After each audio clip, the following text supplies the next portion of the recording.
एक और शर्मनाक हार, एक और मायूस कुन दिन क्रिकेट फैंस के लिए पाकिस्तान के। आप देखें 6 लड़के डबल फिगर में दाखिल नहीं हो सके, सिर्फ एक अकेला शेर जो है वो आखिर तक लड़ता रहा, लेकिन पाकिस्तान की टीम जो है 8 रन से ये मैच हार गई।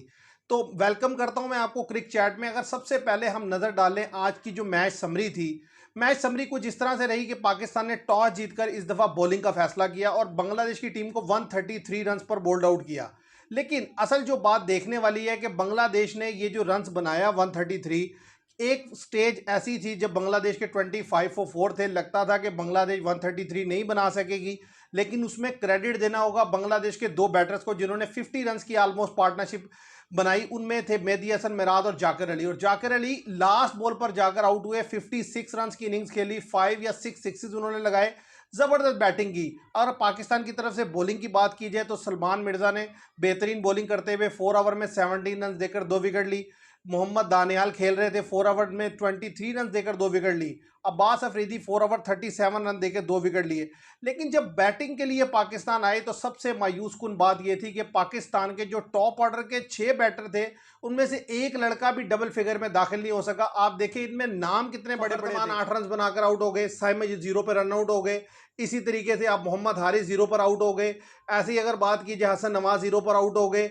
और आपके जो कप्तान अली आगा जिनके बड़े चर्चे हैं, 23 बॉल्स खेली उन्होंने, 9 रन बना सके, समझ ही नहीं लगी उनको, और वो भी बोल्ड आउट होकर जो है वो पवेलियन चले गए। तो पहले जो 6 लड़के हैं आपके, उनकी ये हालत है कि वो डबल फिगर में दाखिल नहीं हो रहे थे। आप देखें पहले T20 में आपके 6 ओवर में 5 विकेटें गिरती हैं, इस दफ़ा फिर 6 ओवर में 5 विकेटें गिरती हैं और सिर्फ 17 रन बोर्ड पर लगते हैं। पहले 10 ओवर में पाकिस्तान बनाता है सिर्फ 32। तो अब मैच तो यहाँ पर आप 80% हार गए। लेकिन जो एक अकेला वॉरियर, जो एक अकेला लड़का जो लड़ा पूरे मैच में, वो थे फ़हीम अशरफ, जिनको क्रेडिट देना होगा। उन्होंने 32 बॉल्स पर 50 बनाई, ज़बरदस्त बैटिंग की। और उनके लिए साथ जो सपोर्टिंग कैमियो थे उसमें अब्बास अफरीदी ने रन बनाए 18-19। इसी तरीके से दानियाल अजीज़ ने थोड़ी बहुत बैटिंग की। पाकिस्तान एक वक्त में लगने लगा था कि मैच जीत लेगा, ख़ास तौर पर जब अभी मैच में 7 बॉल्स बाकी थी, तो उस वक्त 13 रन पाकिस्तान को चाहिए था ये मैच जीतने के लिए। और उस वक्त पाकिस्तान की 8 विकेट्स जो है वो डाउन हो चुकी थी, और उस वक्त लग रहा था कि शायद पाकिस्तान ये मैच जीत ले। लेकिन जो अगली ही डिलीवरी आई उस पर जो है वो अरशाद हुसैन लेकर आउट कर दिया उन्होंने फ़हीम अशरफ को, जिसके बाद 6 बॉलों पर 13 रन बनाना था और वो पाकिस्तान नहीं बना सका। और जाहिर है इसमें क्रेडिट देना होगा आपको बांग्लादेशी बॉलिंग को, जिस तरीके से शरीफुल इस्लाम ने बॉलिंग की। 4 ओवर में 17 रन देकर उन्होंने 3 विकेट लिए, जबरदस्त बॉलिंग दी। तंजीम हसन साकिब 4 ओवर में 23 रन देकर 2 विकेट लिए। मेहदी हसन मिराज 4 ओवर में 25 रन देकर 2 विकेट लिए। ऊपर ये तो थी मैच की समरी। अब अगर हम बात करें कि पाकिस्तान एक्चुअली मैच हारा कहां पर, तो मैं समझता हूं पाकिस्तान 2-3 स्टेजेस पर जाकर मैच हारा है। पहले जब पाकिस्तान ने 25-28 रन पर जो है 4 विकेट्स डाउन कर दी थी बांग्लादेश की, उस वक्त ज़रूरत थी कि पाकिस्तान जो है वो प्रेशर बिल्ड करता बांग्लादेश के ऊपर। लेकिन पाकिस्तान ने वही डिफेंसिव माइंडसेट दिखाया। सलमान अली आगा को मेरा ख्याल है ये समझना होगा कि खाली बैटिंग में ये अग्रेसिव माइंडसेट नहीं चाहिए होता, आपको बॉलिंग में भी अग्रेसिव माइंडसेट चाहिए होता है। और उसकी एक वाज़ह मिसाल आप इस तरीके से देख सकते हैं कि उनके 4 विकेट डाउन होने के बाद जो अगले 4 ओवर करवाए पाकिस्तान ने, उसमें जो ओवर करवाया साइम अयूब से ओवर करवाए, मोहम्मद नवाज से ओवर करवाया, उसमें खुशदिल शाह से ओवर करवाया, एक ओवर जो है आपने अब्बास अफरीदी से करवाया। हालांकि होना तो ये चाहिए था कि वो विकेट जिस पर बांग्लादेशी फास्ट बॉलर दोबारा उन्होंने विकेट्स लेके दिखाए, पिछले मैच में भी विकेट लेके दिखाए। आपका बॉलर आता ही 10 ओवर के बाद जाकर है तीसरा फास्ट बॉलर, वो अपने फास्ट बॉलर तीनों पावर प्ले में इस्तेमाल कर लेते हैं और वो वहीं पर विकेट निकाल के देते हैं। और आप अपना पावर प्ले गुजारने के बाद अपना तीसरा बॉलर लेकर आते हैं। आज भी अब्बास अफरीदी 11वां ओवर करने के लिए आए, जब शुरू में सलमान मिर्जा ने विकेट निकाल दी, फ़हीम अशरफ ने विकेट निकाल दी और 4 विकेटें गिर गई, तो अब्बास अफरीदी को लाकर बॉल करवाया और उनकी कमर तोड़ दे ताकि वो 100 के अंदर अंदर ही 110 पर बोल्ड आउट हो जाए। लेकिन आप जो है उनको मौका दिया और वो मैच में वापस आए और फिर बहुत ही शानदार इनिंग्स खेली। जाकर अली ने जितनी तारीफ कीजिए कम है उस लड़के की। उसने ना कोई उस तरीके से चांस लिया, all round the ground shots खेले और 5 और 6 तो उसने सिक्सेस लगाए। और फास्ट बॉलर के गेंद भी क्वालिटी खेले और स्पिनर के गेंद भी। मेहदी हसन मिराज ने 33 रन किए, तो एक ज़बरदस्त इंपॉर्टेंट पार्टनरशिप लगी। और देखिए 133 रन उन्होंने बोर्ड पर लगा दिया। मैंने पिछली वीडियो में भी बात की थी कि ये जिस तरह की कंडीशन है, अगर आप यहाँ पर 130-140 रन बोर्ड पर लगाएंगे तो आपके पास जीतने का एक चांस रहेगा। और ड्यू ने अपना रोल प्ले किया, मैंने पिछले मैच में भी कहा था कि ड्यू फैक्टर आता है, लेकिन पाकिस्तान की सारी टीम पहले 6 ओवर में ही आउट होकर जा चुकी थी। तो फिर पाकिस्तान ने कमबैक क्या करना था। आप देखिए 5 लड़के आपके 6 ओवर में 17 रन बनाकर 5 लड़के आउट हो जाते हैं। जो कैप्टन है आपके वो 8वें ओवर में आउट हो जाते हैं। 10 ओवर में पाकिस्तान 32 रन बनाता है, 6 या 7 उनकी विकेट गिर जाती हैं। तो अब यहां से कमबैक करना नामुमकिन था।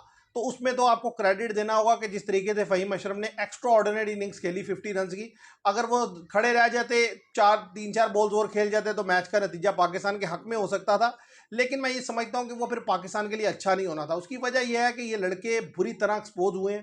तो अगर ये जीत जाते तो कहीं ना कहीं इनकी वो जो पुअर परफॉर्मेंस है उस पर मिट्टी डल जाती। लेकिन अब ये कि सबकी आंखों के सामने वादे तौर पर आ गया क्या ये वो 11 लड़के हैं जिन्हें आप फाइनलाइज करके बैठे हुए हैं वर्ल्ड कप के लिए, कि ये 25 लड़कों में शामिल है जी, इन्होंने तो जाना ही जाना है। अगर आप देखें जिस तरीके से मोहम्मद हारिस बोल्ड हुए, उन्हें पता नहीं चला उनकी टांगे कहाँ है, उनका बैट कहाँ है। हसन नवाज को समझ नहीं आ रही क्या खेलना है। मोहम्मद नवाज खेलते क्यों हैं मुझे समझ नहीं लगती। भाई देखे ना, आपने ऑलराउंडर कितने ऑलराउंडर खिलाने हैं, आपको प्रॉपर बॉलर चाहिए, आप ऑलराउंडर पे ऑलराउंडर खिलाए चले जाते हैं। वो ऑलराउंडर जो आपके हैं वो डिलीवर नहीं कर रहे। आज भी आए, वो आज भी 0 पर आउट होकर चले गए। फहीम अशरफ को आप कह सकते हैं उन्होंने एक्स्ट्रा ऑर्डिनरी खेला, खुशदिल शाह थोड़ी देर क्रीज पर मौजूद रहे। तो सबसे बड़ा लम्हा फिक्रिया ये है कि आपके टॉप ऑर्डर के 5 बल्लेबाज क्या कर रहे हैं। और रन आउट सबसे बड़ा मसला तो आपका ये है कि आपकी रनिंग बिटवीन द विकेट इतनी पुअर है। पिछले T20 में 2 इंपॉर्टेंट रन आउट हुए आपके, फखर जमान रन आउट हुआ और मोहम्मद नवाज, इसमें साइम अयूब रन आउट हो गए। भाई बॉलिंग में भी आप फंसे फंसे हैं और इसमें भी बास अफरीदी ने बॉल किए, 2 विकेट लिए, लेकिन ऑफ कलर नजर आए, कोई खातिर का गेंद नहीं कर सके। हमारे तीनों फास्ट बॉलर में अगर देखा जाए तो बॉल की सलमान मिर्जा ने बेहतर, अदरवाइज दोनों फास्ट बॉलर्स ने कोई खातिर का गेंद नहीं की मैं समझता हूँ। क्योंकि जिस तरीके की बॉलिंग जो बांग्लादेशी फास्ट बॉलर्स ने की है, खासतौर पे आप तंजीम हसन साकिब की बॉल देखें जिन पे वो 2 विकेट 2 बॉल्स पे दोनों को आउट किया जिन्होंने, मतलब यानी कि जिसपे हसन नवाज आउट हुए हैं और मोहम्मद नवाज, दोनों एक्सीलेंट डिलीवरी थी। और शरीफुल इस्लाम ने क्या ज़बरदस्त बॉलिंग की है।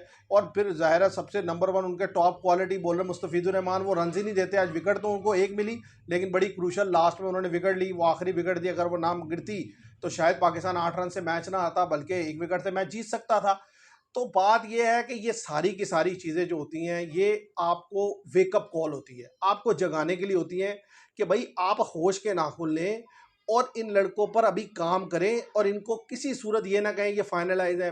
इतनी बुरी कैप्टनसी कर रहे हैं सलमान अली आगा, उनसे पता नहीं चलता कि बॉलिंग रोटेशन क्या करनी है, फिर उन्हें पता नहीं चलता किस बैट्समैन को कहाँ भेजना है, और सबसे बड़ी बात उन्हें खुद नहीं पता चल रहा उन्हें क्या खेलना है। आप देखें 22-23 गेंदें खेल के लड़का 9 रन बनाया और फिर एक फजूल सी शॉट खेलकर आउट हो जाए।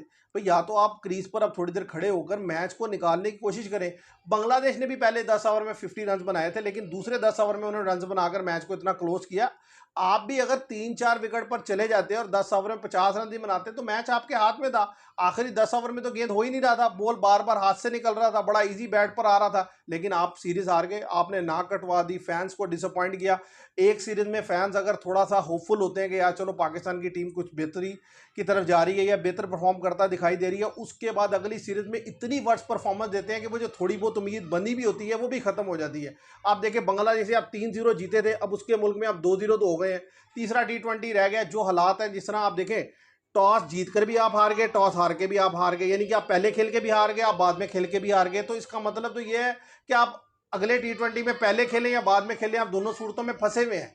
तो ऐसी सिचुएशन में जो सबसे बड़ा मसला यह है कि कॉन्फिडेंस गिर जाता है, मोरल गिर जाता है, बुरा हालात है इस टाइम पाकिस्तान की टीम। देखिए पाकिस्तानियों के लिए बड़ी शेमफुल थिंग है कि आप देखें बांग्लादेश जो 8वें 9वें नंबर की टीम है, आप उससे T20 हार जाते हैं। फिर बात होती है कि आज ही पाकिस्तान ओलंपिक में जाएगा। मैं नहीं समझता पाकिस्तान ओलंपिक में जाएगा, इसलिए कि इस तरह की परफॉर्मेंस देकर तो आप कहीं भी नहीं जा सकते। आपको वर्किंग करनी होगी। और ये जो आप इतने हेस्टी डिसीजन लेते हैं, किसने कहा था सारी बॉलिंग लाइन बिठा दें। हारिस रऊफ भी जिन्हें अनफिट है वो भी नहीं गए। हसन अली बेहतर बॉल कर रहे थे, लेकिन उन्होंने जो है वो बाहर खेलनी थी लीग, वो भी नहीं गए। शहीनशाह अफरीदी को वैसे ही आपने बाहर किया हुआ है। अच्छा नसीम शाह भी अनफिट है, तो कोई भी बॉलर आप प्रॉपर लेके नहीं गया, और उसका रिजल्ट गया कि आपने अपने मुंह पे कालक मरवा ली, जो वो बांग्लादेश के अगेंस्ट आप हार गए। अब देखते हैं व्यूवर्स अगले T20 मैच में क्या होता है। आज का रिजल्ट तो बहुत ही डिसअपॉइंटिंग रहा और 2-0 आप डाउन हो चुके हैं। मुझे लगता है 3-0 हो जाएंगे, क्योंकि अब तो बॉडी लैंग्वेज क्या सब कुछ ही डाउन चल रहा है। तो आज के लिए इतना ही, मैं उम्मीद करता हूँ आपको वीडियो पसंद आएगी। Thank you very much.